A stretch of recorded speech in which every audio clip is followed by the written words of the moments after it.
Good evening. The time is 6:30 and a quorum being present, I will call the meeting to order. First items on the agenda are meeting minutes for February 16th, May 25th, and June 8th, 2022. Is there any discussion or questions on those meeting minutes? I have none. I'm good. Fine. Could I have a motion to approve the meeting minutes for February 6th, 2022, May 25th, 2022, and June 8th, 2022? So moved. Could I have a second? Second. All those in favor? Aye. Chair votes aye as well. All right. Now, agenda item A, emergency certification, Kelly Gonzalez, 7 J Street, Assessors Map 60, Lot 29. Is there anybody here for that? Or Joe, would you like to fill us in on the details? Yep, so this was a failed Title V. So in response to receiving the failed Title V, the Health Department issued an order for them to tie into the town sewer system. So upon the Health Department issuing that order, I issued the emergency certification allowing the work with the conditions of installing erosion and sediment controls around the area of construction and coordinating with me for the installation of the erosion and sediment controls prior to beginning construction. Any questions or comments from the commission? I'm good. I have none. All right. Could I have a motion to approve the emergency certification for Kelly Gonzalez, 7 J Street, Assessors Map 60, Lot 29? So moved. Could I have a second? Second. All those in favor? Aye. Chair votes aye as well. And agenda item B, emergency certification. Kevin Riley, 346 Whipple Road, Assessors Map 8, Lot 34. Assuming nobody's here for that. So Joe, could you? Yep, similar situation, failed Title V. Health Department issued a order for them to tie into the town sewer system. Again, I issued the emergency certification subsequent to that with the conditions of installing the erosion and sediment controls and coordinating with me once the erosion and sediment controls were installed. Any questions or comments? I have none. All right. Could I have a motion to approve the emergency certification for Kevin Riley, 346 Whipple Road, Assessors Map 8, Lot 34? So moved. Could I have a second? Second. All those in favor? Aye. Chair votes aye as well. All right. And now, request for a certificate of compliance, AJM Development, Inc., 15 Starbird Ave subdivision, DEP file number 305-998. Could you please introduce yourself for the record? Thank you, Mr. Chairman. Dick Cuco from Woodland Design, representing the applicant. We're just about done with this. Joe had sent me an email about a situation that we're in the process of taking care of.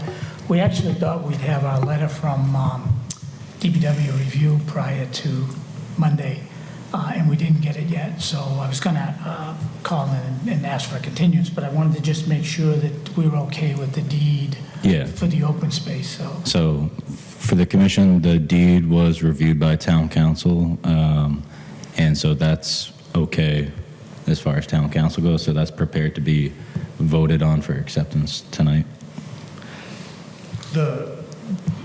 We can vote on accepting the deed, but not the actual certificate of certificate. All right. Yeah. At least we can get that out of the one way. part of it Yeah. done. All right, we have... I have copies of the deed if you'd like to see it, but it's transferring that portion of the open space land to the Conservation Commission. All right. Does anybody have any questions, comments, or concerns? No. All right. Good. Could I have a motion to accept the deed? So moved. Could I have a second? Second. All those in favor? Aye. Chair votes aye as well. All right, so So we'll expect to come in for the next meeting Yeah. in August. Hopefully, we'll have a review letter. Yeah. by then, yeah. But at least we get this out of the way so it can get recorded, and that'll be done. So, thank you. And could I have a motion to continue request for certificate of compliance, AJM Development, Inc., 15 Starboard Ave, subdivision, DEP file number 305-9982, the next meeting in August? So moved. Do I have a second? Second. All those in favor? Aye. Chair votes aye as well. Thank you. Thank you very much. All right, request for certificate of compliance, James Sullivan, 25 Runesville Road, Assessors Map 109, Lot 53, DEP file number 305-1144. Thank you, Mr. Chairman. For the record, Dick Chuko from Woodland Design. Thank you very much. We sent in a request for a certificate of compliance. I believe Joe walked the property yesterday with Mr. Sullivan, and everything appears to be in compliance with the order conditions. The grass is starting to get real fuzzy. Wish we'd had a little rain. Would help it along, but I think we're in good shape there.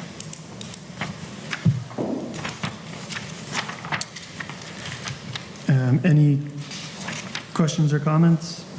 Joe, did you do a site visit? Yeah, so, yeah. So I did do a site visit.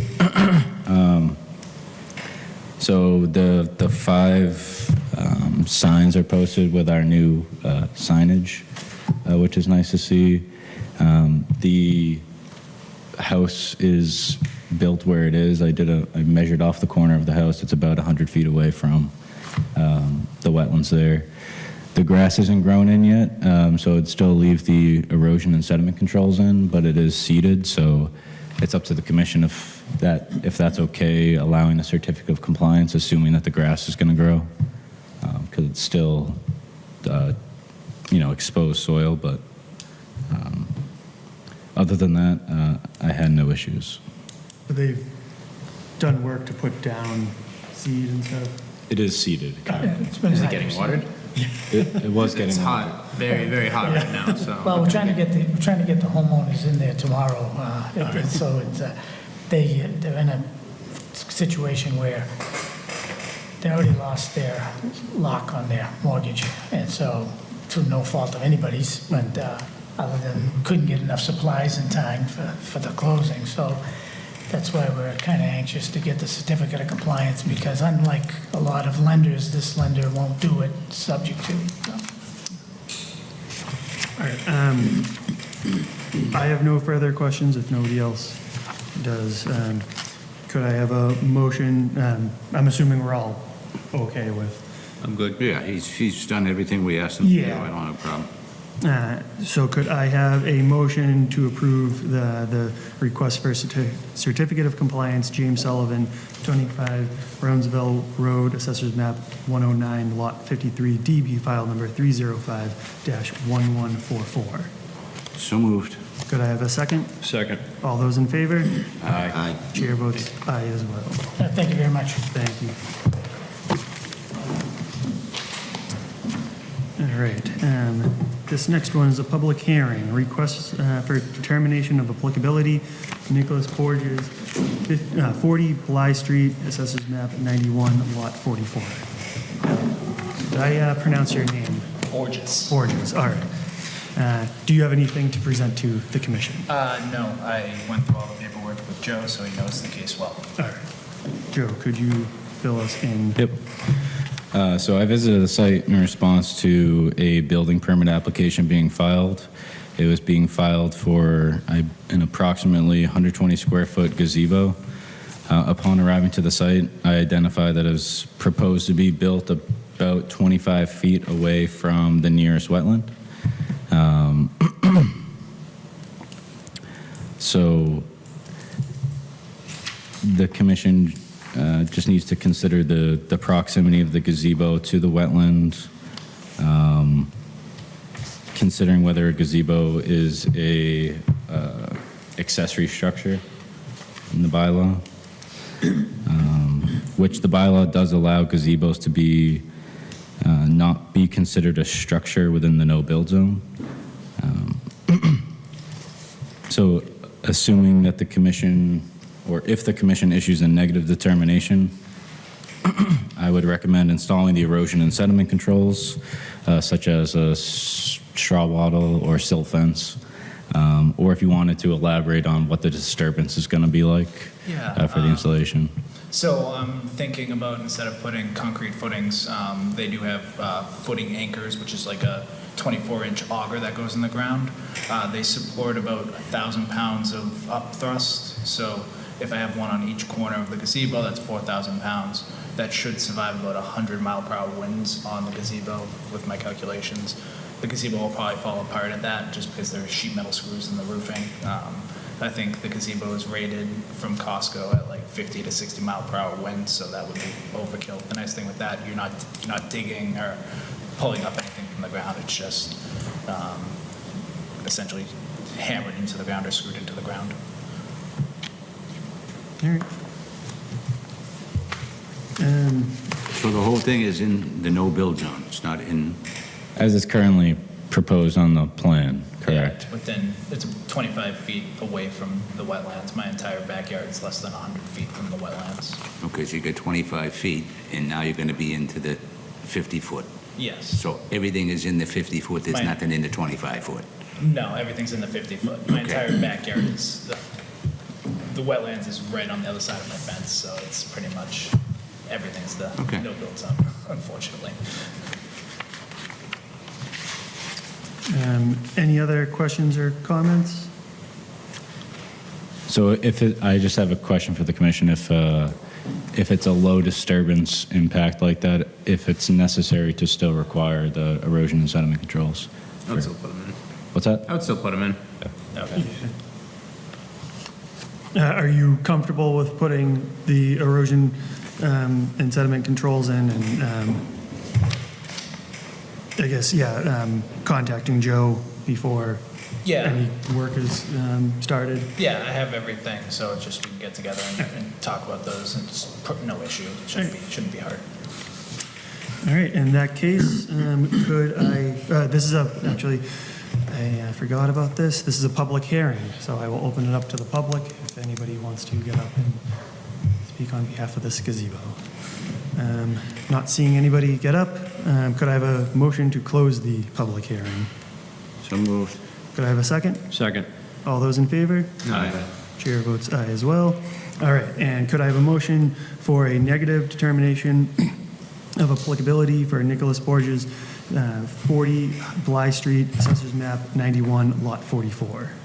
So moved. Could I have a second? Second. All those in favor? Aye.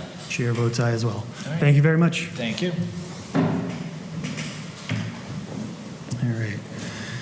This next one is also a public hearing. Request for determination of applicability, Silva Associates, Real Estate and Property Management, 1501 Main Street, Assessors Map 73, Lot 9. Is there anybody here for that?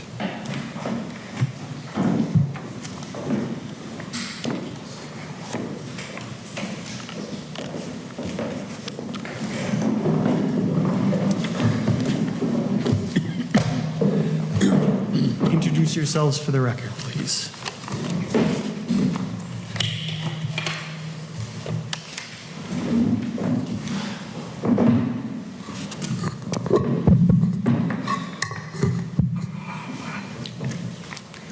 Could you introduce yourselves for the record? Yep. Good evening, gentlemen.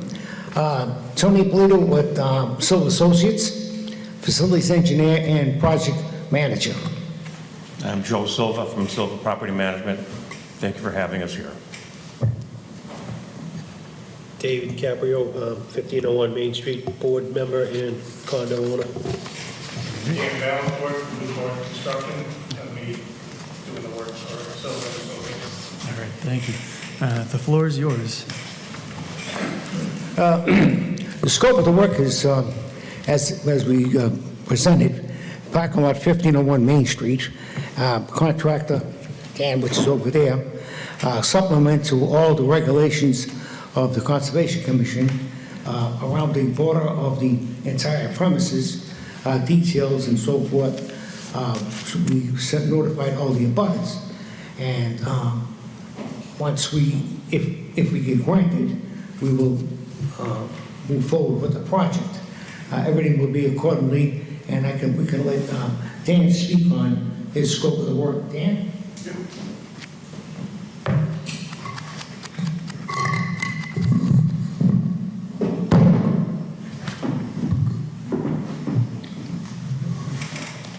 evening, everybody.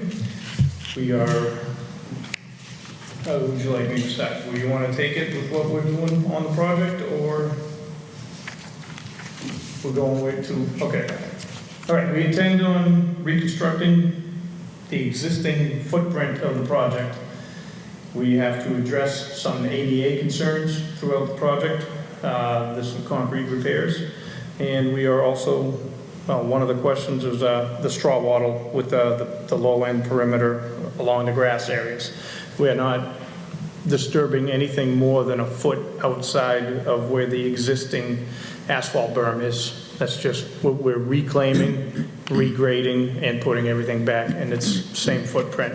We'll have the complete area staked out and put back as is, and there's some settlement areas that we're concerned about and some grade issues, and again, big emphasis on ADA compliance. So there's no expansion of the parking lot? That's correct. Remove and replace as is. Just, it's an improvement project. Okay. You're not just seal coating it or anything? You're No. total replacement? Yes. And reclaiming is recycling the existing material. The only thing getting really disposed of is the asphalt berm, which we choose not to reclaim for grading issues. But we reuse all materials. We grade, make our adjustments, and recycle the rest. And what was the comment about the straw wattle? Straw wattles for the outside perimeter. Oh, okay. The low end of the fields. It's pretty much the whole right-hand side Yeah. going down to the lower project. All right. Are you just doing the top course, or are you doing the binder too, or? Binder and resurfacing. And then, I can't tell by the plan submitted, but are there any catch basins that go into that detention pond? Yes, we use silk socks, filter Do fat. magnetic covers or anything on them too? Covers are used, covers are used for the paving. We use steel Yep. plates as we're paving, so nothing goes into the basins. Any other questions or comments? That would be my only recommendation for the commission, is that if a negative determination is issued, just implementing the erosion and sediment controls, and part of that is to include the catch basin protection during construction, and then coordinating with me once that's installed, just to show me where everything's placed and for me to do my inspection. Okay, and Sylvan Associates has everybody's contact infos, right? Because we're working for them, but Sure, we will sure, definitely yeah. coordinate and know when that's set up ahead of time before the construction begins, and get it approved from your inspection. That's good. This is a public hearing, so if there's anybody who would like to get up and speak, now's your chance. Not seeing anybody, I will take a motion to close the public hearing. Moved. Could I have a second? Second. All those in favor? Aye. Chair votes aye as well. All right, and now, could I have a motion for a negative determination of applicability, Silva Associates Real Estate and Property Management, 1501 Main Street, Assessors Map 30, keep on saying 30, Assessors Map 73, Lot 9, as discussed at this meeting. So moved. Could I have a second? Second. All those in favor? Aye. Chair votes aye as well. Thank you very much. Thank you, gentlemen. Thank you, gentlemen. Thank you.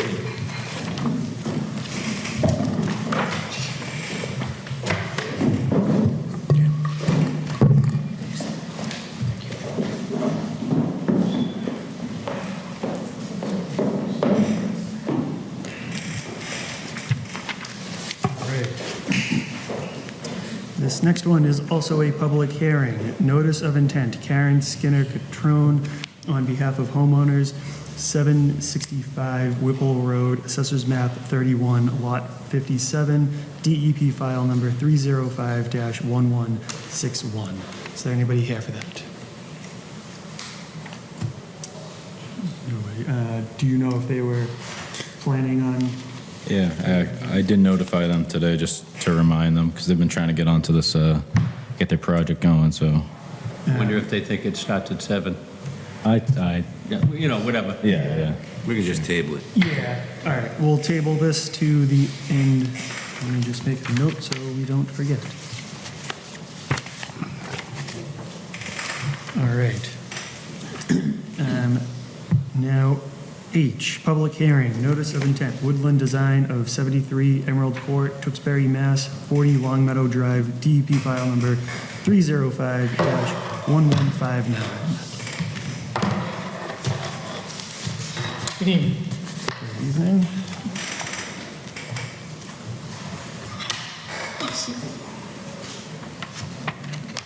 Boards this time.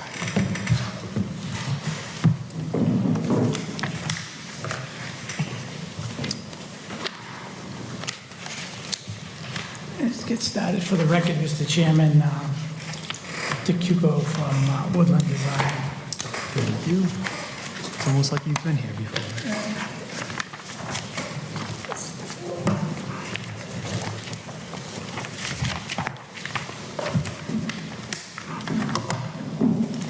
Figure out how to get the screen to pop up. All right. In the meantime, there was a couple of changes made since the last hearing for fresh set of plans. This is based on the site walk. Last week. Yeah. Or 2 weeks ago. You may not have them, I don't know.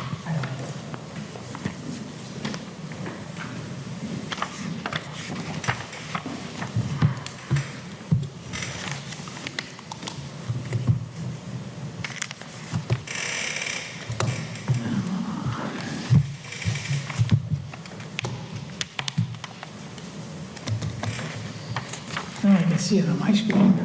I think you just have extended screens, so you can drag that. I have to tell the computer, I can't get my mouse to. Your mouse is over here. You have 2 screens right now. It's extended screen. Yeah, I'm trying to get it. Can I help? Yeah, sure. Maybe click F5. Let's see. I think it's somewhere. Yeah, it's, hold on a second. Yeah. Where are you here? Where are you? I don't know why my mouse isn't working. But your mouse pad should work. Hold on a second. That's not it. Okay, no. Yeah, why isn't your mouse working? Did it connect it? Mouse is on this screen. It's on this. Oh, is it? Thanks. Okay, so Yeah. where, hold on, where's your, let's, there we go, okay. Come on. Or actually, can I have your mouse? There we go. Sorry, my name's Colleen. There we go, where's your, okay. We need to find that. Where are you? Usually it's down in where the clock Okay. is. Well, I'm trying to find you this screen because we need to pull it over. No, It's not. it's not sharing. It's in sharing, but it's not showing. So it's up there, so yeah, so it's obviously not duplicating. Let me shut this down. So now you've got that to work.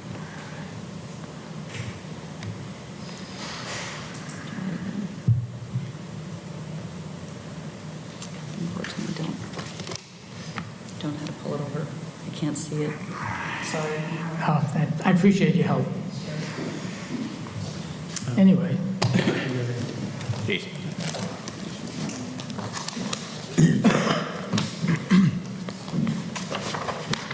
We got backup coming. this should be it. The mouse isn't working.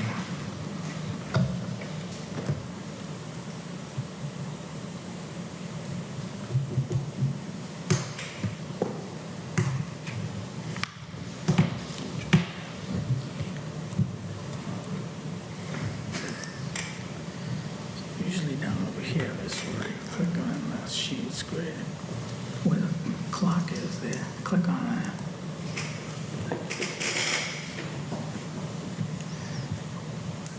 Settings.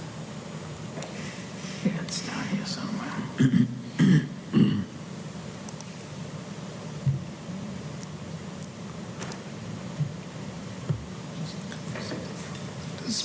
This is.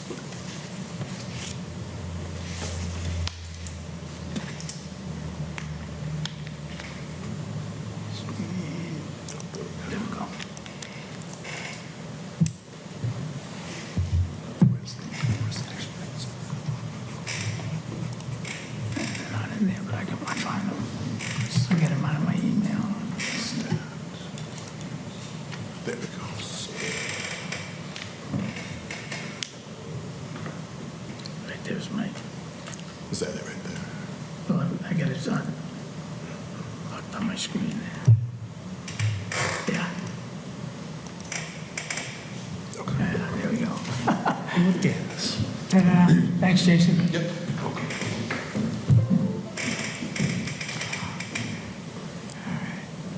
Now I just got to rotate it. There we go. So basically, this is the plan that we had, what we presented last time we were here. And at that time, there was a site walk conducted by Bill Manuel and Maureen, Harold, and Joe. And the area right in, roughly in this area here, the wetland flags were changed to come up into this location here. So we had to make some adjustments in the previous plan. One of the things that I did in order to have, once we noticed that the wetlands had come up into this area, what I did was I kept the sewer line up into this area, and then I just brought it straight across to the driveway, so it has less impact. We would have had to have more temporary disturbance. So instead of having to do that, I just said, well, we'll run the sewer up to the driveway, put a bend in it, and then another bend, and come back up into the property, so that everything that's down in here that had to do with the replication and the temporary alteration didn't change, even though we had an adjustment to the wetland flags. And it was these 5 right in here before it went across like this. So we had the sewer coming up and through here. And rather than go into the 25-foot disturb zone, like I said, we moved it over there. We moved the water line also to come up to the driveway and into the dwelling. At the present time, we didn't have any indication or that we were going to put in a pool or a shed, but as I think I mentioned at the end of the last hearing, that we were going to show it on the plan so that in the event that a homeowner actually buys it, wants to put something in, we can tell them, look, you can put a lap pool, you can't put a full pool in, that's not going to work. But at least it's on there, and most likely somebody will want a shed, so we put the shed on there. I also updated the plan to show the new marker that is approved by the Conservation Commission. Everything else pretty much stays the same. I adjusted the erosion controls to match the new wetland line. I have been working with Joe on a replication plan that we had pretty much got it down to just a couple of items. One of the things that Joe had asked for is to specifically identify the types of shrubs that are going to be going in the replacement area. So I have our wetland specialist going to be delineating exactly which shrubs to use and how many. And then the last question that came in today was a narrative on the temporary alteration. And I just kind of thought about that we'd probably use the same criteria for the actual replication, because, you know, even though it's temporary, it's still going to need to be monitored to make sure that you know, rejuvenates and comes back in nice and robust. So we have no problem using the same criteria for the temporary alteration as we do for the permanent alteration. And I think the other item that we added since we last saw you was we talked about putting the pipe across onto the driveway, because there's a little wetland area on the right side of that. So we did that. We added a pipe in there so that little section doesn't dry out. And we reconfigured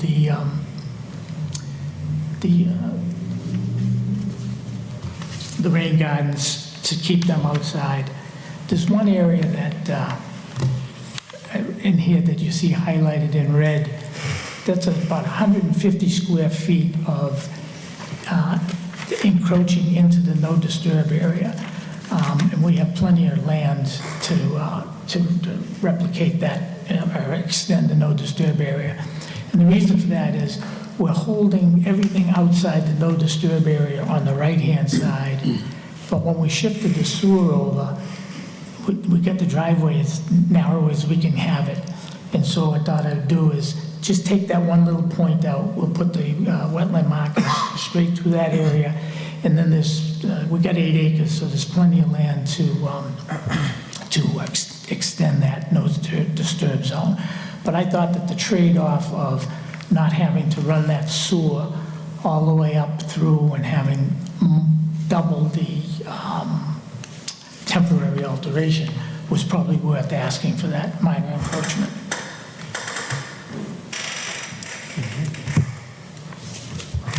Everything else, as far as the dewatering plan and the other sheets that have the erosion control on them and everything, those all stay the same. Joseph, right? Any questions or comments on this?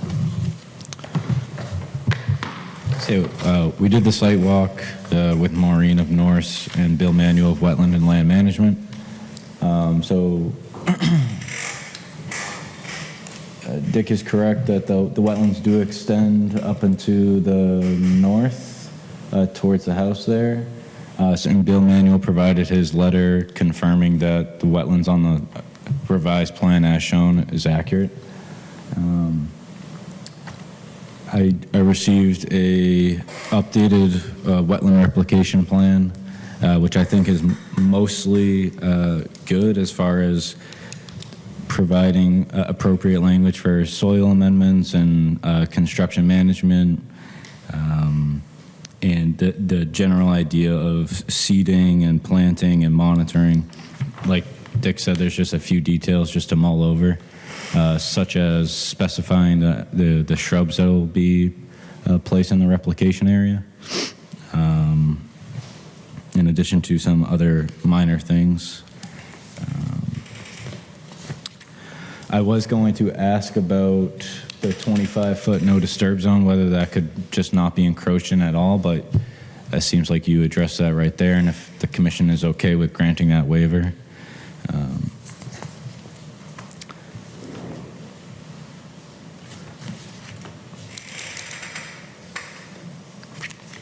I guess other than that, I had no major issues if the commission wanted to talk about it for a second while I get my other notes together.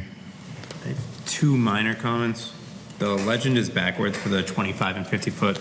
Oh, okay. And then, is the temporary stockpile shown on C2 or just on C3? You make a note that it's on C2, but I only see it on C3. Okay. You want to see what was on that? Note number 12 on C1 says CC2 for stockpile area, and it's shown on C3, I think. Unless it's supposed to be somewhere else on C2. Your drawing No, said. it's on C3 Okay. because it gets a little, Yeah. I just wasn't sure if it was supposed to be on C2, if you had it somewhere else on the site or not. yeah, so I need to change that to C3. Yeah. Yeah, sorry about that. That C2 is such an overall plan. Yeah. I actually adjusted the stockpile areas too when the wetland line changed, so. I'll also add that there's the plan does account for a dewatering plan, which is good. The erosion and sediment controls are accounted for. There are identified soil stockpile locations. The erosion and sediment controls should be probably both the sill fence and the heavier compost filter tubes. So it's a little heavier than the straw wattle, but yeah, other than that, I think just updating the replication plan and to your note about the temporary alteration, I think it's appropriate to kind of treat that as similar to the replication with the same guidelines, same monitoring requirements, et cetera. And what's the issue with the shrubs? You just want a specified? Yeah, so as it's stated right now, it's just two trees, shrubs per 100 square feet, but typically you see, specified species in there to make sure that they're actually can survive in the wetland replication area. What I had put in there was that they would be subject to the wetland specialists providing at the time of the planting. What we've been finding out is that sometimes you specify an alder or whatever, and then when the time comes to get them, you can't get them and they're not available. So rather than have it specific to which, type of species it is, I said something that was acceptable to the wetland specialist who's going to be responsible for the job, because we never know what's going to be available. We assume that things will be available, but So we have a list of local plants that, doesn't have to be every single one of them, but. Yeah, but just, using the term or equivalent is fine. I'm saying. I didn't know if that was just something that we can submit to Joe prior to him issuing the certificate. So, the order of conditions, if you're so inclined to do that, so we don't have to come back. You're comfortable with that, then? I wanted to have Maureen actually give us those species, and then we'll put or equivalent, so that. Yeah, something to that effect. Any other questions or comments? Is the restoration going to begin before the construction of the house? Yeah, the sequence, Mr. Holland, is to do the sewer and the wetland crossing, then begin the restoration, have the restoration inspected before we actually go forward with the rest of the work. The replication won't be completed, everything won't be growing, but I think the way we got it set up in the plan is that has to be done first. Okay. Yeah, because one of the other reasons for doing that is we plan on stockpiling whatever type of hydric soil we take out. So we want to be able to, as soon as we've made those crossings, want to be able to take that hydric soil, put it back, check it to make sure there's no invasives in it, and then put it back. Yeah, so it'd be like prior to the construction of the home or the accessory structures. Right, yeah. That- We're looking at, between getting the crossing and the replication area, it's about a week's worth of work or less. If there's dewatering, it'll take a week. If not, it'll probably take 3 days. So. Well, the reason I asked the question is I don't want to go ahead and build a house and not have the restoration. I'd rather have that done first before, because I don't want you to have to come back and say, hey, listen, we didn't do it, and now everything else gets involved. Yeah. That's all I have, Mr. Chairman. So we can approve this, and if nobody has any other questions or comments, this is a public hearing. Yes, it is. Could you please introduce yourself for the record, and then. Hi, Anthony Aringas. I live at 55 Long Meadow Road, which is right across the street from this property. I don't know if you know, the drainage on Long Meadow Road is very poor. A lot of the water that comes, it starts up on Andover Street. After any rain, comes down Andover Street and runs right on to Long Meadow Road. Much of the water that comes down Long Meadow Road ends up in those wetlands there. So what I'm wondering about is there any assurance that this moving of wetland area, if we have any assurance that there will be no change for the worse, the drainage on the street. If there's any significant rain, we have puddles on the street. You're driving, halfway up your tires in water with just a minimal amount of rain, and it's because we take all the water from Andover Street all the way onto the street, and I'm sure that's what's expanding the wetlands on this property, because much of the water drains onto this property. But if we stop that water from going onto this property, the road's going to get that much worse. And that's my concern, and that's the assurances I'm looking for, and that's why I came to speak tonight. All right. Joe and Dick, could you please address his? Yeah, actually, he's correct. This property, you can see where the sewer is. Well, back in 1978, that was all dry land. And unfortunately, the owner wasn't paying attention at the time. And so this property has become a huge wetland area. I reached out to the town engineer to say, at the time we're doing our work, did they want to make any improvements or do whatever? And they said that they were unaware of any drainage problems on the road. And I said, well, that's not what I'm hearing, but they said that they would be happy to put it on a list of items that needs to be addressed if they would get people to contact them and say that there's a problem. So my suggestion is to have, the neighbors go forward and let the town engineer know that. He's very proactive. I mean, he will, if he knows there's an issue, he will put it on a list, and he will, at some point in time, try to come up with some type of remedy, Obviously, for us, the greatest thing would be if we ran a berm down here, and then we just keep pushing it down the road. But somehow it percolates through this area over here, and I think that was one of the reasons why Joe didn't want to give up this little section over in here. So the difference that's coming from our property, we're making up in the rain gardens, but we suspect that during a heavy rainstorm, this will still flood. So during the site visit, there's a pavement kind of ditch that just directs water into the southern property boundary. So it kind of just places water, just throws it right where the southern property boundary is, where that wetland system is. So to your point earlier about providing assurance that the replication is going to provide the same value that it did prior to the construction, I think it would still be receiving that water coming off the street, just considering how close in proximity the wetland replication area is relative to where wetlands are being filled.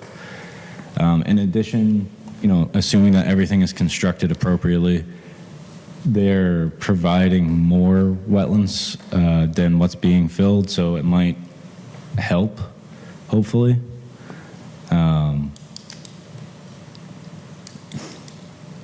So I hope that helps in some regard.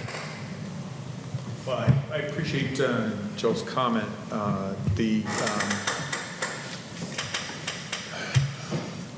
Complaining to the DPW that your road is deteriorating and it needs to be filled and it needs to be patched isn't enough, and it seems like it's news to them. So I guess I'm here because I see what's going on with the change in wetlands.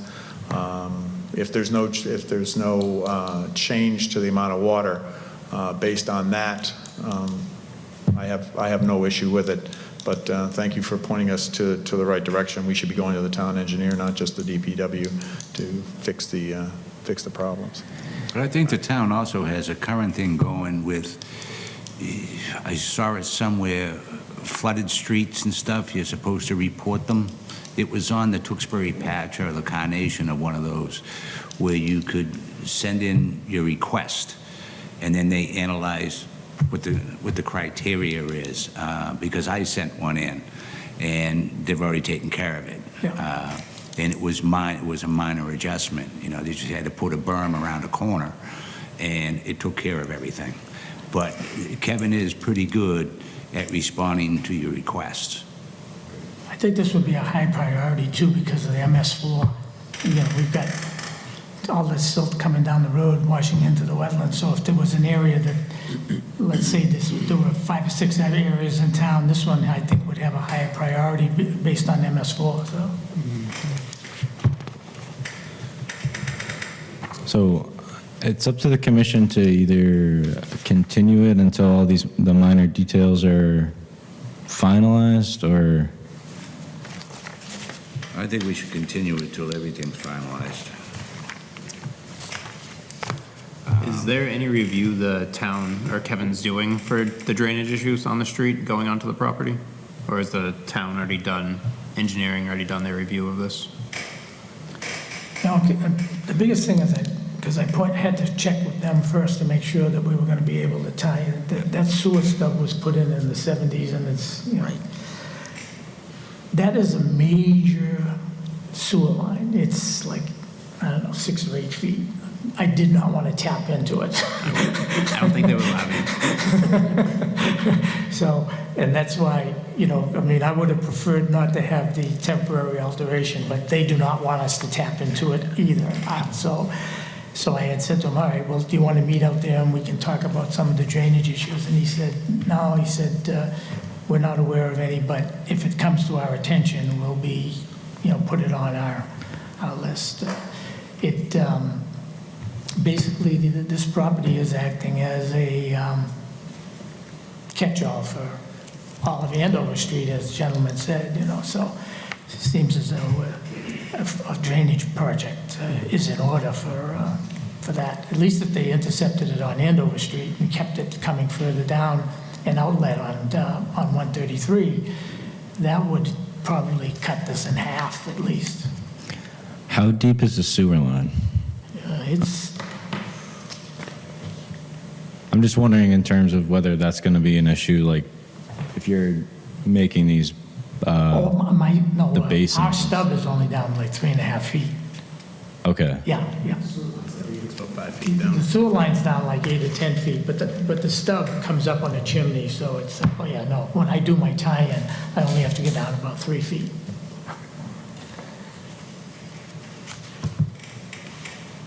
All right, so. Otherwise, we'd be doing a septic system, we'd be pumping it up on the hill.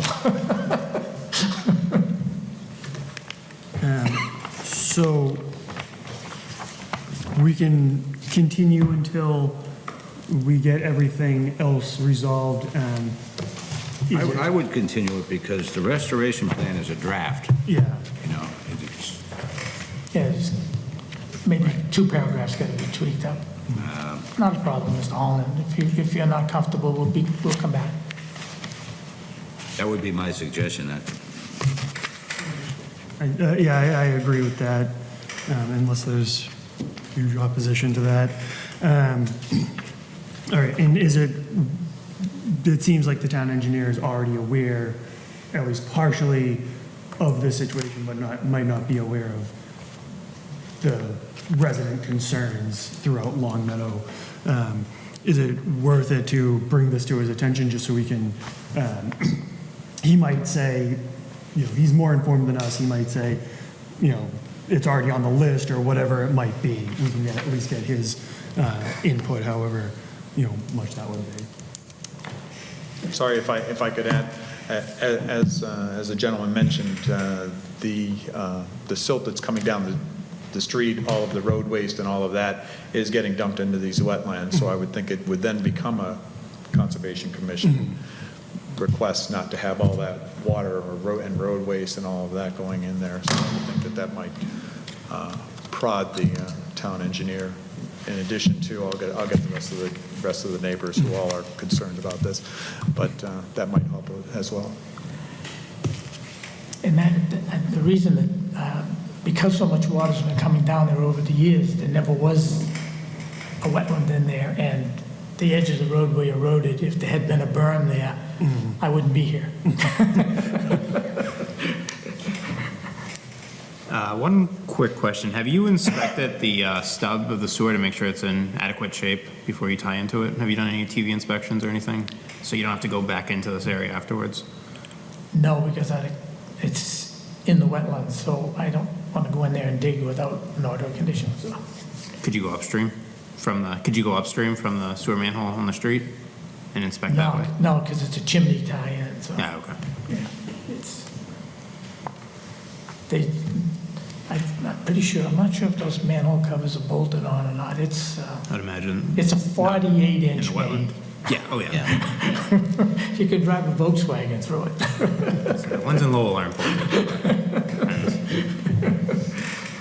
All right, so in this case, could I entertain a motion to continue this notice of intent for Woodland Design of 73 Emerald Court, Tewksbury, Mass. 40 Long Meadow Drive, DEP file number 305-1159 to the next meeting in August. So moved. Do I have a second? Second. All those in favor? Aye. Chair votes aye as well. Thank you very much. Thank you. I think I'm done. You opened the public hearing for that, right? Was that? You opened the public hearing for that, right? I did open it. I have not closed it because, yeah, continuing. I sure hope I opened the public because the public's. Yeah, you did. All right, and this next one is continued. I'll take a quick motion to continue public. Is Dennis recusing himself, or is he?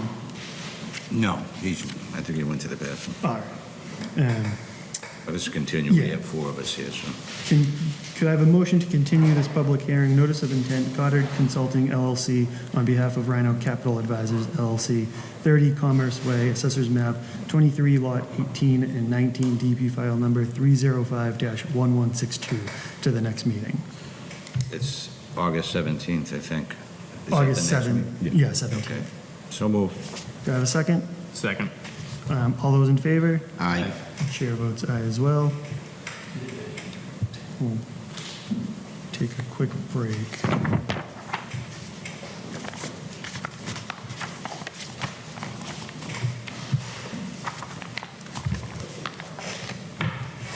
All right. Now, public hearing, notice of intent, BSC Group on behalf of New England Power Company, 1470 Shawshene Street, and adjacent electrical distribution right-of-way. Assessors map 102, lot 40, DEP file number not yet assigned. Will you please introduce yourself for the record? I'm Marlene Sullivan from BSC Group, here on behalf of New England Power Company. NEP is proposing to replace existing transformers within their existing substation. In relation to those activities, they need to use what's called a mobile substation. Essentially, while they're working on those transformers, they have to they need to transfer the feed of electricity to the mobile substation to connect to the overhead wire. So the mobile substation has to be positioned in such a way that it can connect to those overhead wires and feed those wires.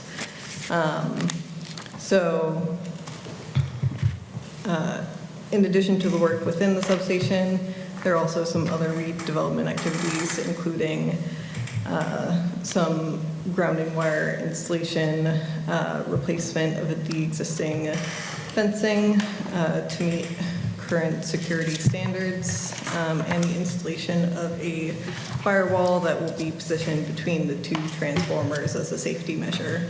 All of this will be within the existing gravel of the existing substation, and for those activities, it would result in no net change in the current conditions following construction.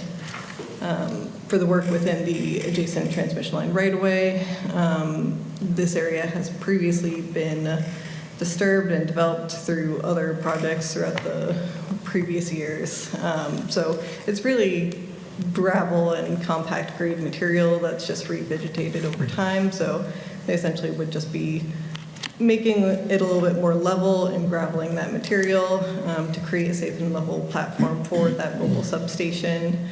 The mobile substation also has to be connected with conduit to the existing substation. Most of this is going to be positioned on top of the ground surface, and a small section will be installed underneath the existing driveway of the substation.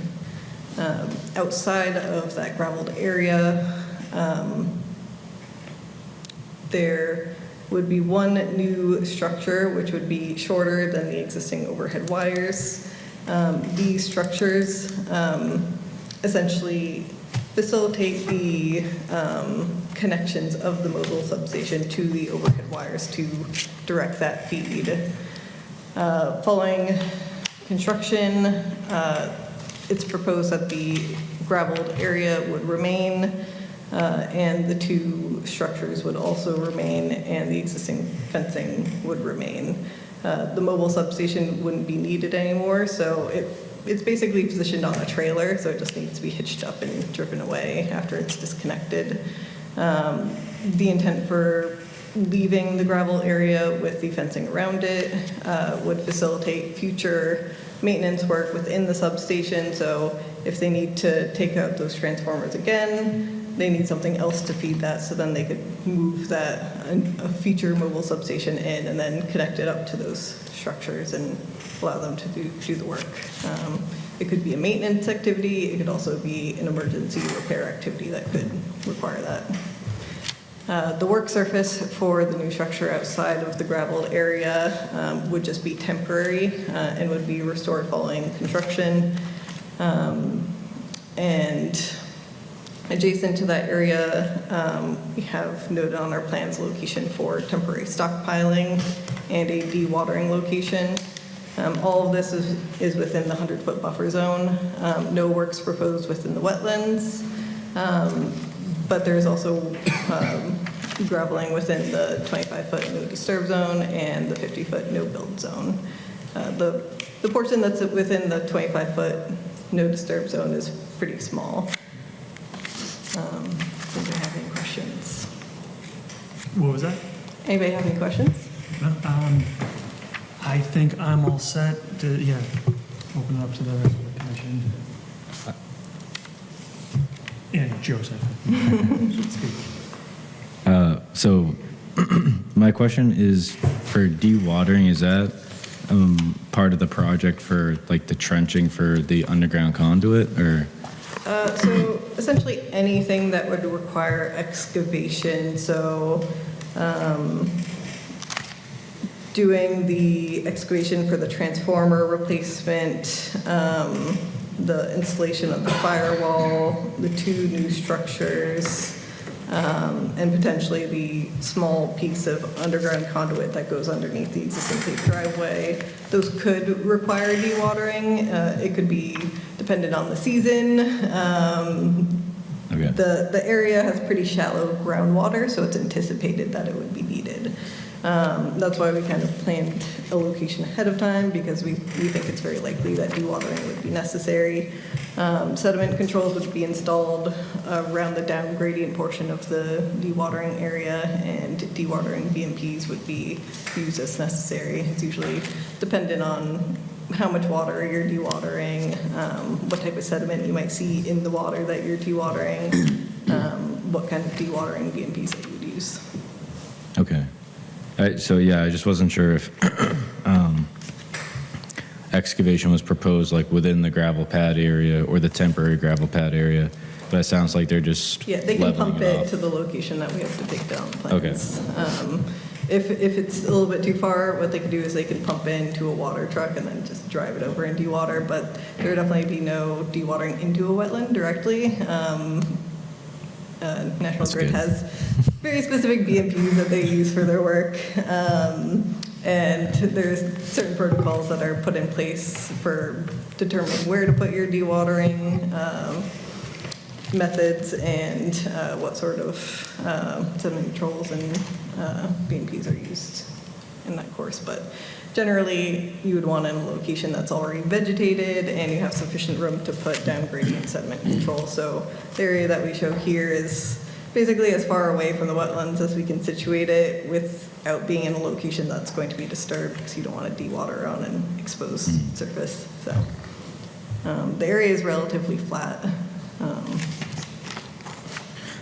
So my other notes for the commission are that the notice of intent cites that it's qualifies as a limited project, so the commission can accept it as a limited project, and that waives performance standards, although there's nothing proposed within an actual resource area. In addition, this project hasn't received a DEP file number yet. I checked right before. Yeah, I didn't talked see to anything. DEP repeatedly today. It sounds like they kind of had a technical glitch with their online submission tool, so we submitted again. I also sent him another copy of the PDF and our notices saying that we submitted everything and our payment confirmation and everything, so he's going to look into it, but Yeah. So barring that, I don't have many issues with this project. I think the dewatering location is good. The commission would need to provide the waiver for the 25-foot no disturb zone encroachment, and the BMP is provided in one of these appendices is what National Grid uses, and they're generally pretty good. So no further comment for me. All right. In that case, I mean, I will open it up to the public, but I'm not seeing anybody rush up, and can't approve this or, can't vote on it right now until we get the file number. So in that case, could I have a motion to continue this notice of intent for BSC Group on behalf of New England Power Company, 1470 Shawshene Street, and adjacent electrical distribution right-of-way, assessor map 102, lot 40, to the next meeting on August 17th, 2022. So moved. Do I have a second? Second. All those in favor? Aye. Chair votes aye as well. Thank you very much, and I guess we'll see you, hopefully, just to button everything up. Thank you.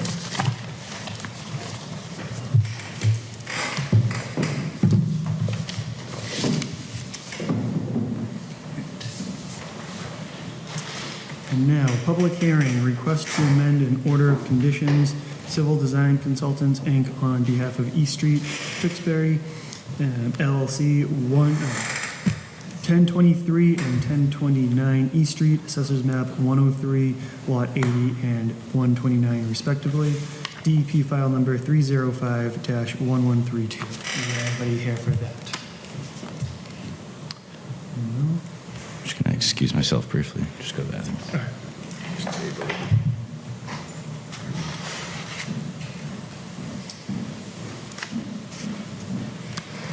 All right, so nobody being here for that. Let me just check Joe's document.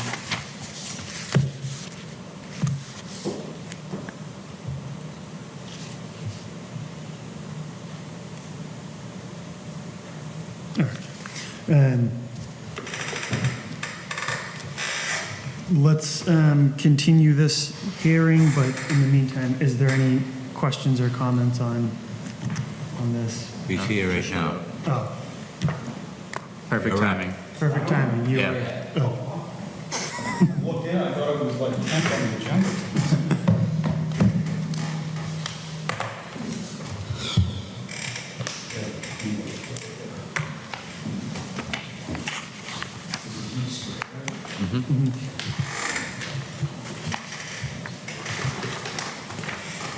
We're in an unofficial recess because, oh, never mind, Joe's.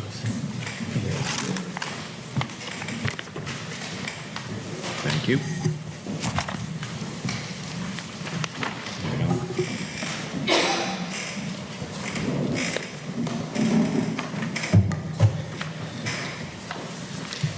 Jim Hanley, Civil Design Consultants, here for 1023, 1029 East Street to discuss the potential for modification to the order of conditions. It was issued by the commission on November 4th, 2021, and it's DEP file number 305-1132. So basically, what I got like 3 minutes prepared here to just kind of summarize our modifications and then walk through where we stand with the local review for this modification. So just to kind of give you some background, it's been 9 months, give or take. So the applicant is East Street, Tewksbury LLC. It's the future home of American Gutter, which has been located on Main Street for about 25 years, give or take. And this is a property that they've purchased now, or in the process of developing. It's currently under construction. I'm sure you guys have seen it just driving through town. Let's see here. And just a little bit about the existing conditions to kind of refresh your memory. Basically, we've got a 12-acre site. We have frontage along East Street. About half of the site, give or take, is wetland.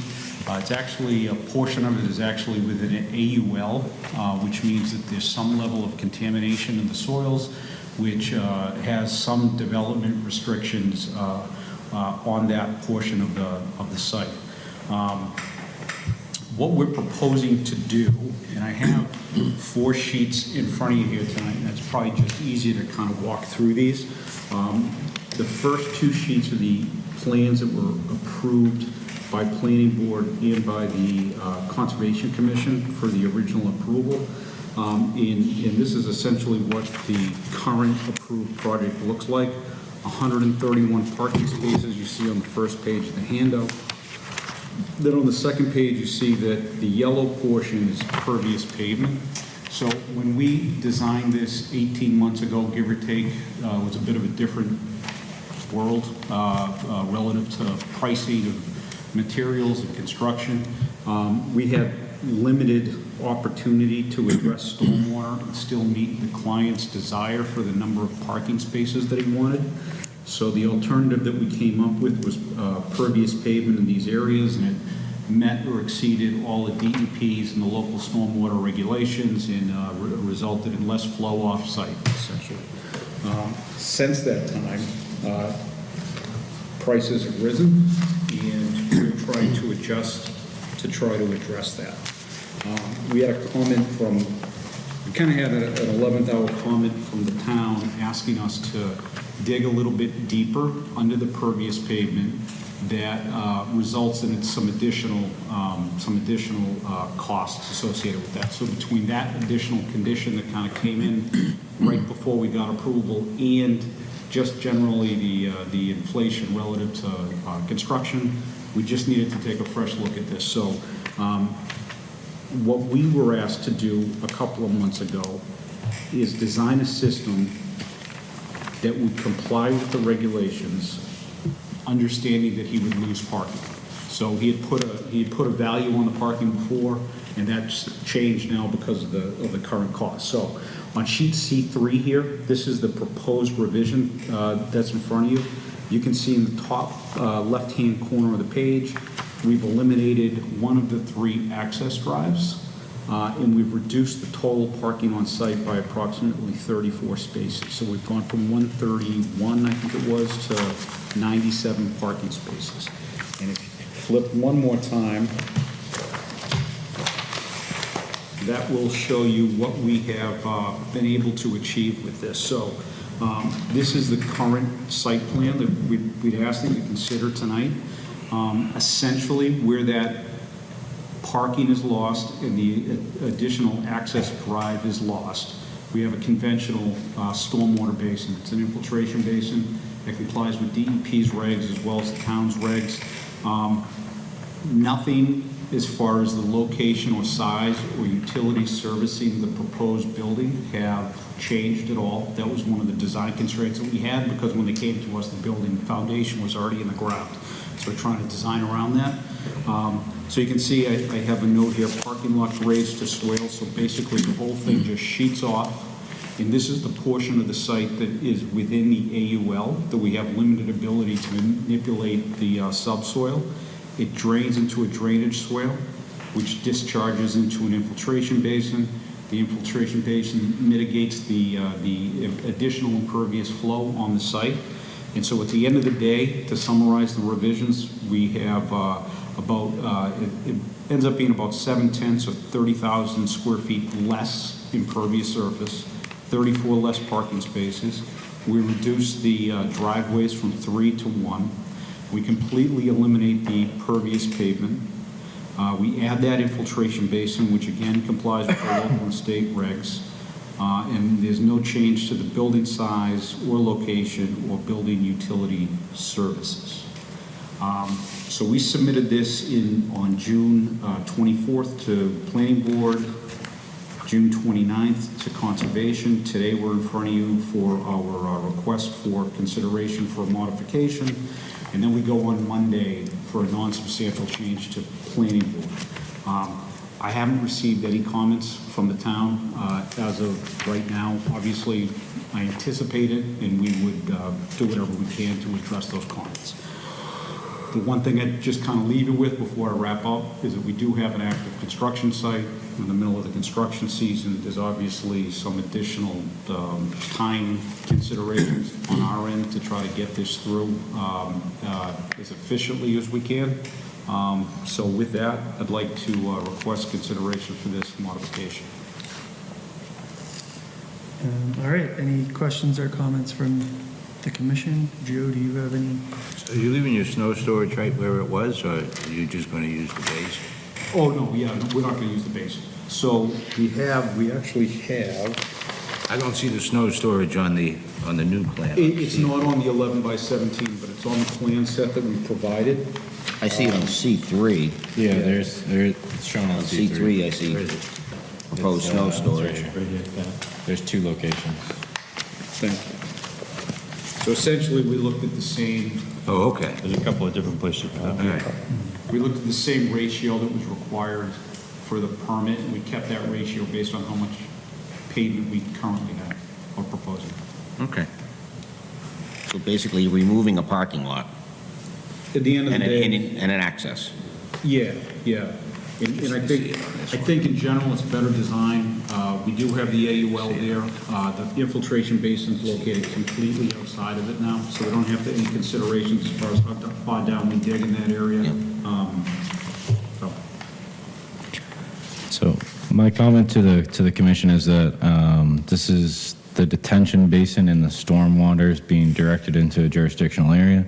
Therefore, the commission needs to ensure that it's installed in accordance with the Massachusetts stormwater standards.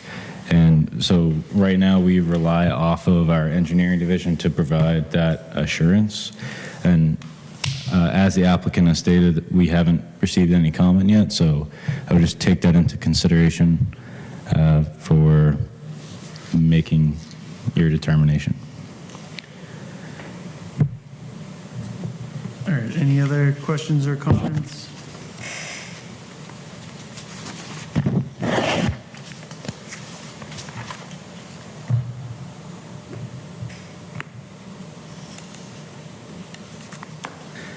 So I think it comes down to, are we okay with not having engineering's review prior to, Well, I think we need that, That would be in don't favor we? of continuing. Yeah. Yeah, I think we need that. And if time is of the essence, then you need to be the, the squeaky wheel. When is you guys meet again? August 17th. August 17th. Would you be open to a condition that we have to meet the DPW? I mean, at the end of the day, I have to satisfy DPW. That's the program here in town. It has been for as long as I've worked here. So it's not as if we're going to go out and move forward with anything without their, blessing on it. And that's just part of like our deal.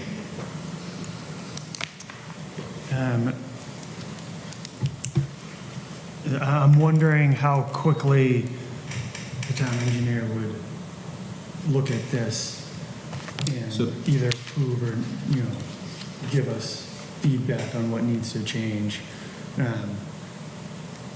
So typically, for whatever reason, we generally get it the week before the planning board. It generally is Friday at noon before the Monday hearing.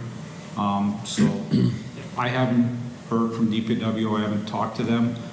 We did exchange emails and they confirmed it was under review, but I don't, other than that, I don't know. So I think it's relatively close, and I anticipate that we would have a letter going into planning board on Monday night.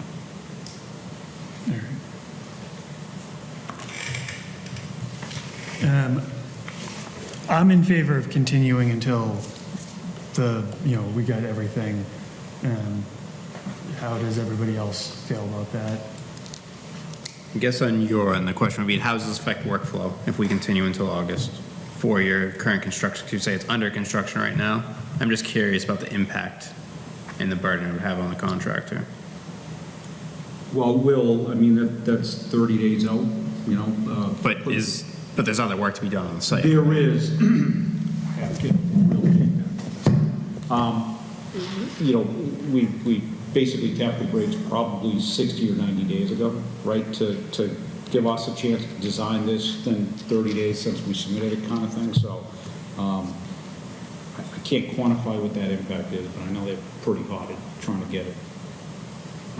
Could I suggest something? So if you guys continued to 8/17, and then we got DPW's comments and had those addressed, and we were able to sit down with with Joe. Basically, they'd just be doing earthwork up until that time. So if he didn't have any comments or concerns at that point, like, we could coordinate it with Joe, but, you know, that's just a... So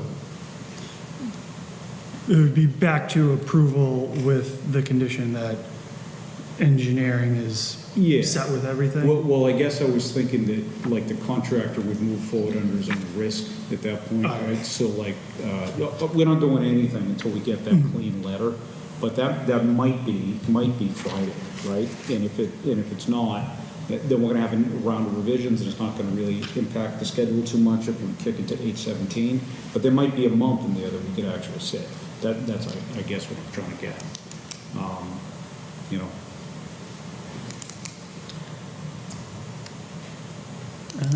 Kind of uncharted territory here, right? Yeah. I mean, I'm sympathetic to wanting to get the project done. But without the... Since I've been here, I haven't seen just one and done Kevin given a clean letter the first time around. So I would say the probability of that happening is not likely, just based off my experience so far. There's always something. I mean, that's the process, right? So we get something Friday, we get a letter Friday, we go to planning board Monday, we resubmit next Friday, and then a couple of weeks. So, I mean, I don't really... Well, the thing is I'm looking at it where I'm not comfortable approving something based on a condition that this is going to happen. Okay. So I would prefer to have the report from Mr. Hardeman or engineering as soon as possible. I don't have a problem.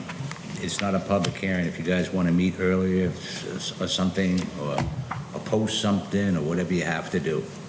But again, I'm not comfortable approving something based on conditions of something that might happen in the future. Well, it's something that we don't know. That's right. Right, it's unknown, right.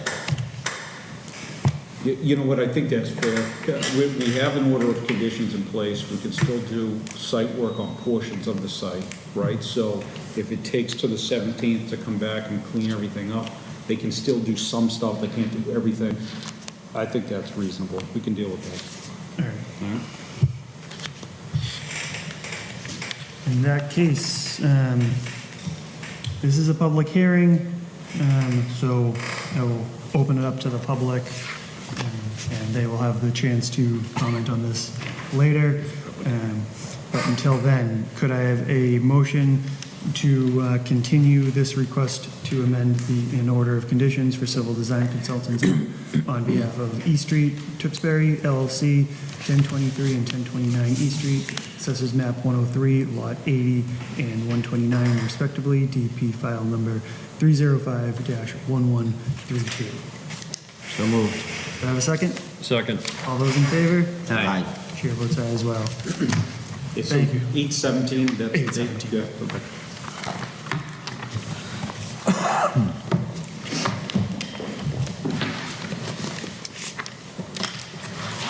Thank you. Good night. Thank you. All right. L, public hearing, abbreviated notice of resource area delineation. Beals Associates, Inc., on behalf of Halton Bugby Company, 1600 Shawshene Street, Assessors Map 112, Lot 4, DP file number not yet assigned.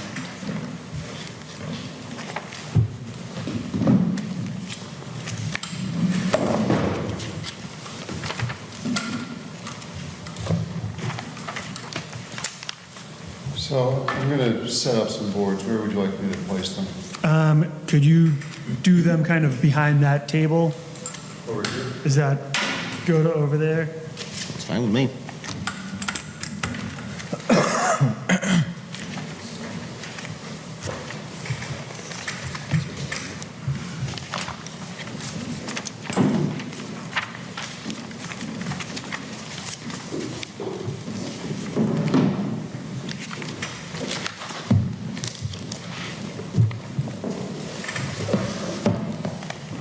My name is Larry Beals, and I'm here for this property that you just read the notice for. I have handouts. I have it electronically, but I watched the struggle earlier, and I think I'm inclined to go with the boards rather than trying to fire up the computer and connect in. It's only 7:50. Well, this is the information that is on the boards, so if you can't quite see it from your seat, this might help you see it a little bit more clearly. Thank you.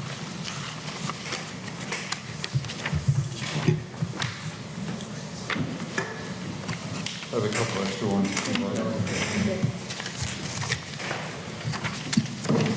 Is it okay if I speak from over there? Oh, yeah. Okay. Just use the microphone that's over there. Okay.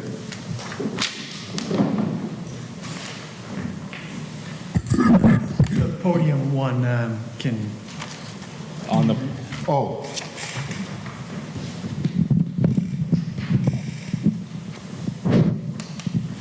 Okay, I got it finally figured out. So, as I said, this is an abbreviated notice of resource area delineation. The property is 1600 Shawsheen Street, and you may know it as the Holton Bugby property. It's been there for, well, according to this, it was established in 1825, but they've been on this site for quite a while. This is the site with the general outline of it. I've got another plan that will provide a little bit better orientation and a better perspective. So this is zoomed out, and it's intended to show the location of the site. So on the right-hand side of the drawing is I-93. This is the Dascom Road interchange, and what I'm tracing with my finger is Shawsheen Street. So north is to the top of this plan. The site generally runs, it's longer east to west. The northern property line is the Boston and Maine Railroad, which goes through here. Shawsheen Street is the east. And then there's adjacent properties that form the southwest property line. So that's zoomed out, and then this series of drawings will zoom more closely in. So this is the facility as it currently is developed. It's map 112 lot 4 for reference. It's about 23.7 acres, and all of the access is along Shawsheen Street. There are multiple points of access and driveways, but there's nothing along the north because there's a wetland and the railroad. Existing use is as a lumber yard, and they have a main mill building, and then they deal with high-quality wood products. So there's a lot of sheds in which they keep the inventory of those various species of wood separated for use. There's also a 2-story office building, and there's a single-family home that's also used with detached garages.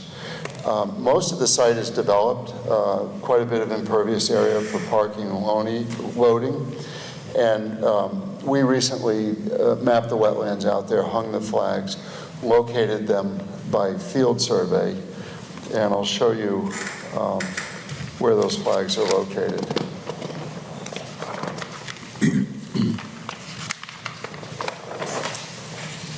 So this is the entire parcel. So this is a Alta existing conditions title insurance survey. This heavy bold line in black is the perimeter of the property. Are you still seeing this okay? Okay. So this is the frontage. We've rotated a bit, so now north is a little bit over in this direction. This is Shawsheen Street. This is the railroad track. And then all of the paving and parking and buildings and storage sheds are located in the center part of the site.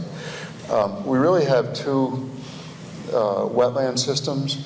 So up in the northwest corner, there is a wetland that wraps around the property, and you can see, I'll go up and scale a bit that'll provide a little bit more detail, but these are the wetland flags that we hung along the edge of that wetland. And the dark green is the actual resource area, the bordering vegetated wetland. And then, slightly lighter green is the 25-foot buffer zone. And then as it gets lighter, it's 50, and then the 100-foot. So this illustrates your jurisdiction. It's either the wetland resource, the 25, the 50, or the 100-foot buffer zone. And then also on the other side of the tracks, this is the railroad right-of-way. We also placed wetland flags over there. It's off the site, but there's a large wetland system over here, and as you can see, portions of the 100-foot buffer zone extend over the railroad tracks and onto the property. So we wanted to make sure we included those. There's a little bit of an upland island here, so those flags wrap out and around, and then they come right up against the railroad tracks, so it does extend over. So that's an overall sheet of the entire site, and then we broke it into 2 more sheets just to give you a better sense of scale. Again, north is in this direction. This is that large wetland area to the northwest corner of the property. I think at one point it was used perhaps as a fire pond, and there have been beavers in there, so it's a good wetland resource area, and this is the boundary of it. And then the other wetland resource is on the other side of the property. And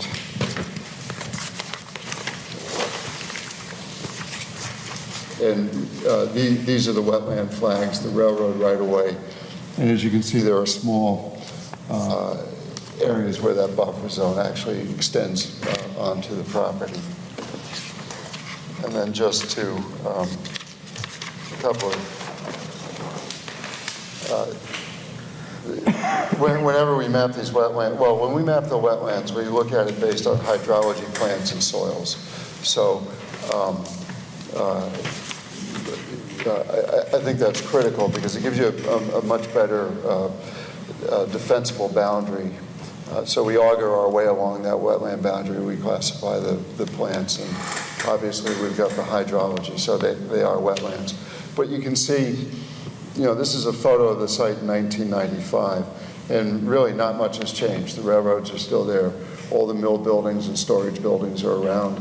I think that may be the fire pond that existed to the rear of the site. And then that's the last one. I also have the green cards. Do you want copies of the certified notifications? I did attach them.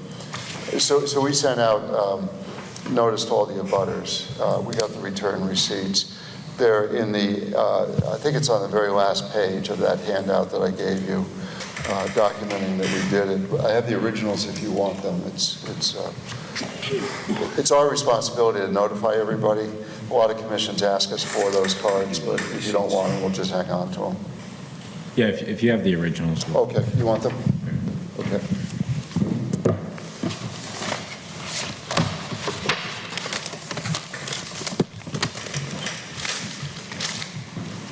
Thank you. Were you the individual who flagged the site?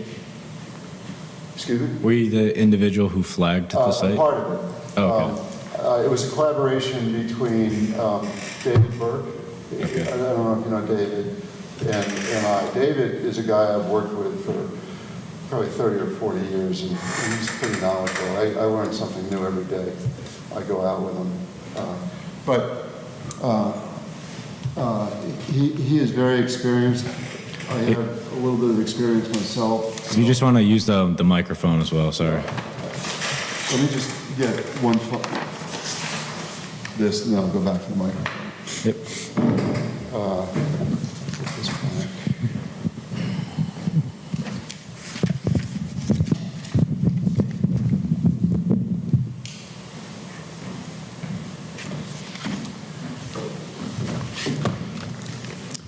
So that concludes my presentation. We're here for an ANRAD.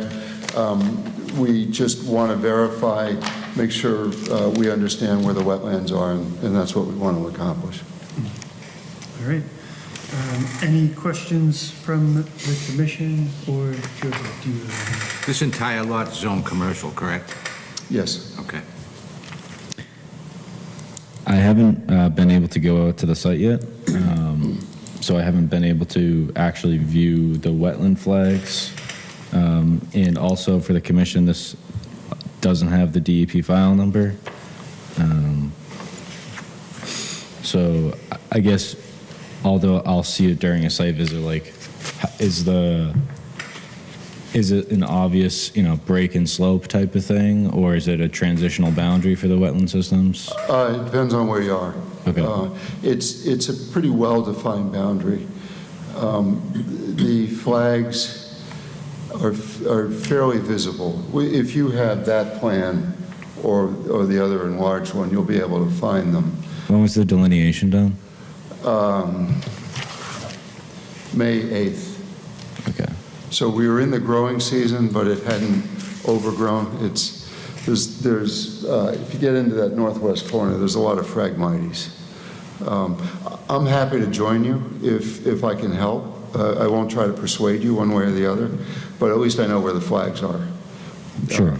So yeah, it's also up to the commission to engage a third party if needed, or I can go out there, see if a third party is needed based off of that site visit.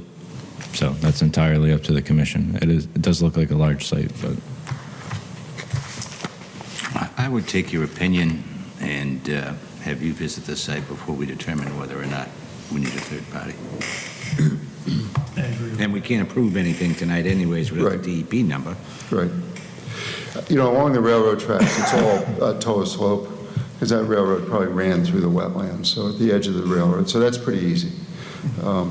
The only problem in the northwest corner is just fighting your way through the Phragmites.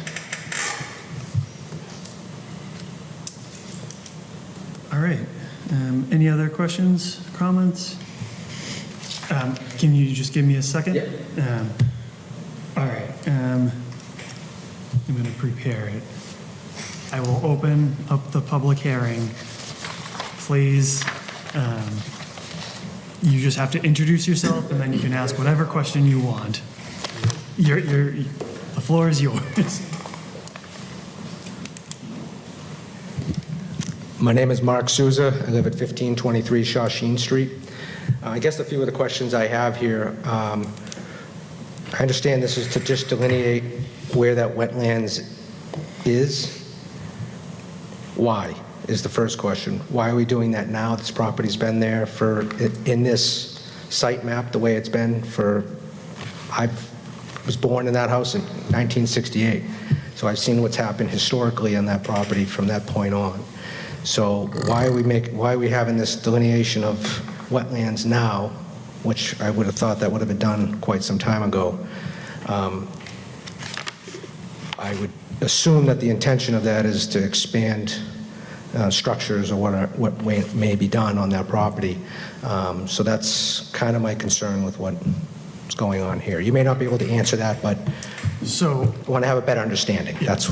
I will answer this in the best of my abilities, and I will say that the purpose of an ANRAD is to delineate the wetlands. That's all we're talking about right now. Why they're doing this is because they want to delineate the wetlands. It's not a very satisfactory answer, I know, and we can't discuss a hypothetical future application before us because that would be unfair to them. I will say that you are 1% free on your own time to call up Holt and Bugby and ask them as many questions as you want. We do have a dialogue with a member of the company. Who is the contact? How do I find out? I don't know that. So, and you are also free to answer whatever question you feel comfortable answering. So I'll give you my business card, and you can call me, and I can figure out who the best person is for you to speak with. You gave a very good summary, and We work with a lot of industrial clients like this that have big pieces of property, and it's always good to know where your wetlands are, because the last thing we want is an enforcement order because somebody didn't know where the wetlands were and decided to place some fill someplace, which happens to be in a wetland. Also, corporations look to the future, and are there other alternatives? Are there things that can happen out there? You have to start with understanding what you have. You need to survey the property, understand the resource areas, and I would say it's partly good land stewardship to understand the resource areas, good corporate planning to understand the resource areas, and if something develops in the future, then what you didn't say is we're obligated to come back with a notice of intent in which we would have something very specific to talk to. And the board has something very specific to review. And just like all the other hearings that you had tonight, you would be into the details. So unfortunately, I don't have any more specificity than that. Yeah, so that's the other thing is that any other, like this is anything built within 100, or anything they want to do within 100 feet of the wetlands, they have to come to us. And you as a butters will be notified about that application, but we can't, we have no idea what they're planning on doing. So, yeah, I totally get it, and I do apologize. I can't give you a better information about it and stuff. That's the gist of it. All right. Any other questions from the public or from the commission? I have none. All right, so this is a public hearing, but we don't have a DEP file number yet, so I will not close the public hearing, but I will ask for a continuation to the next meeting on 8/17/2022 for this abbreviated notice of resource area delineation, Bales Associate Inc. on behalf of Holt and Bugby Company, 1600 Shawshene Street, Assessors Map 112, Lot 4, DEP file number, not yet assigned. Could I have a motion to that effect, please? I'll make that motion, Mr. Chairman, with the condition that our Conservation Commissioner goes out there and files out the report that we asked. Could I have a second? Second. All those in favor? Aye. Chair votes aye as well. All right, thank you very much. Thanks for your time.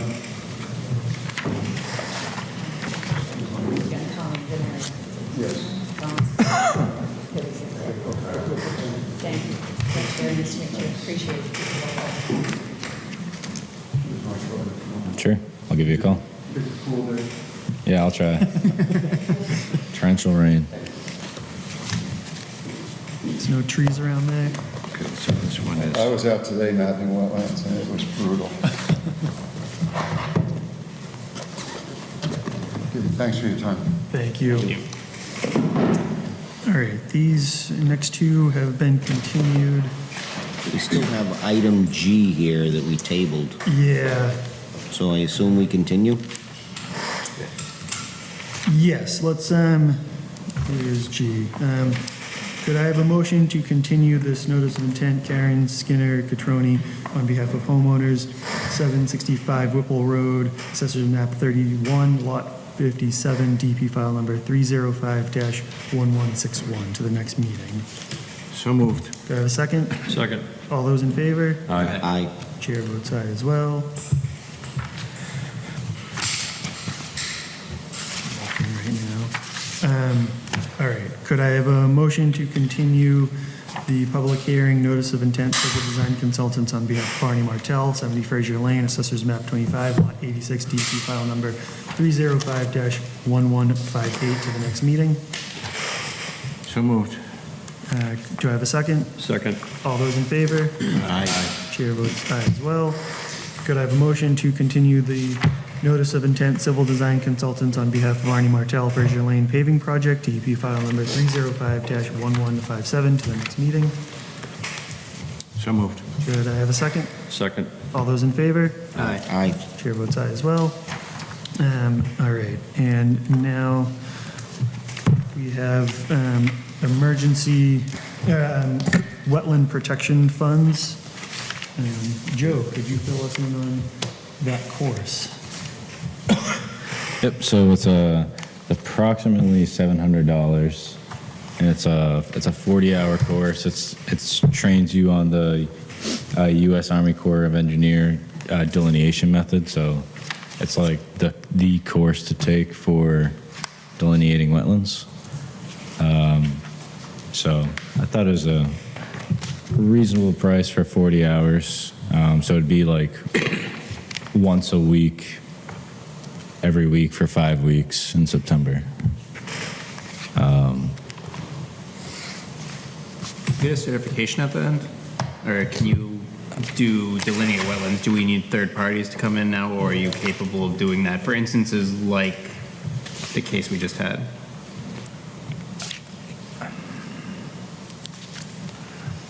I think it depends on, like, if it's a massive parcel, I think it's a judgment call of whether that's worth the time of me spending. You know, it's like it's still a judgment call on time. You are certified to delineate wetlands after this course. It wouldn't be a certificate. I wouldn't receive a certification because you can only get certified in New Hampshire. You don't have to be certified at all in Massachusetts. It just again, all these trainings just provide me more confidence to actually know what I'm talking about when I go out with someone like that. So I think it's just more of a confidence thing for me and for the commission. Well, it's education, right? Yeah. I think it's more useful for smaller projects where we won't have to have a third party come in and have the person pay for that. Yeah. I think that's where he was leading. I think that's a great idea, yeah. So for like larger parcels like this, generally that takes a long time to map, especially if it's not a easy boundary. Well, and that's not your job to do. Exactly, yeah. They're not paying you to do that. But like you said, if you go into somebody's backyard, you can go boom, boom. You don't have to do it, yeah? Yeah, it's like if I just need to do like 10 spots, I think that's general. And I think that's good for the residents as well. Yeah, you won't be placing down any flags or anything like that, but you'd be that much better at recommending that they do need a wetland scientist to go out. Well, even if it was already delineated, he can go out and just say, yeah, he did a good job delineating. We don't need a third party to come in. In some instances, I think, like if I have the increased confidence to say, yes, this is the boundary after spending an hour at the property, then I think that's helpful for residents who don't need to hire someone potentially. But again, it's a case-by-case basis thing. Right. So. Yeah, I think we will continue to defer to your judgment on whether, or not always defer, but we will heavily, I think it comes to your comfort zone. Yeah, exactly. Oh, Whether we essentially. should hire a third party and stuff, but.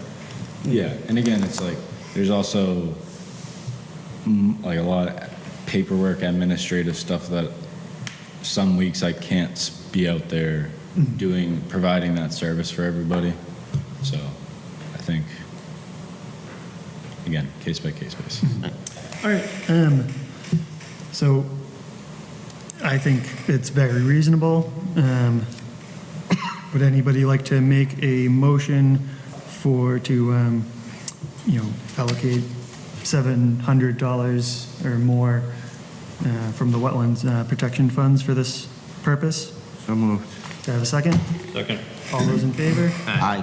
Chair votes aye as well. All right, and last but not least, an emergency certification for David and Robin Woolaver, 61 Briarwood Road, Assessors Map 18, Lot 121. So this is a similar situation to the first two agenda items where it's a failed Title V. The Health Department issued an order to tie into the municipal sewer system. I subsequently issued a emergency certification with conditions of installing the erosion and sediment controls and contacting me once those are in place and doing all of that prior to construction. Any questions or comments from the commission? I'm good. All All right, could I have a motion to approve the emergency certification for David and Robin Woolaver, 61 Briar Road, Assessors Map 18, Lot 121? So moved. Could I have a second? Second. All those in favor? Aye. Chair votes aye as well. All right, old business, new business, admin reports, anything? So the only item I have is, so there was an order of conditions for Long Pond and managing Long Pond, for like managing invasive species and like just doing monitoring of the environmental health of Long Pond. So that has recently been kickstarted back up. So just so that the commission is aware that they are still operating off of an order of conditions that was issued a few years ago, has expired or is about to expire, but they have the COVID tolling, so they are granted the 462 days, so they are operating off of a new deadline of, I believe, September 2023. But they're going to utilize that order of conditions so that we don't have to pay for another permitting process and stuff. Right, so extend it too. Right, exactly. Is that the town doing that, or is that a outside consultant? It's an outside consultant operating off of a existing order of conditions that's doing the same work. Who are they working for? The town. Okay. Yeah. Yeah. All right, so that's just, we're continuing to improve. Yeah, We're except trying so to improve. I think work stopped a few years ago. So like when I came on, nothing was happening. I'm not sure if work was continuously occurring.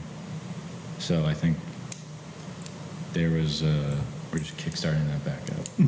All right, and no better time to make improvement to Long Pond. All right, so if that's it, can I have a motion to adjourn? So moved. Could I have a second? Second. All those in favor? Aye. Chair votes aye as well. Thank you very much.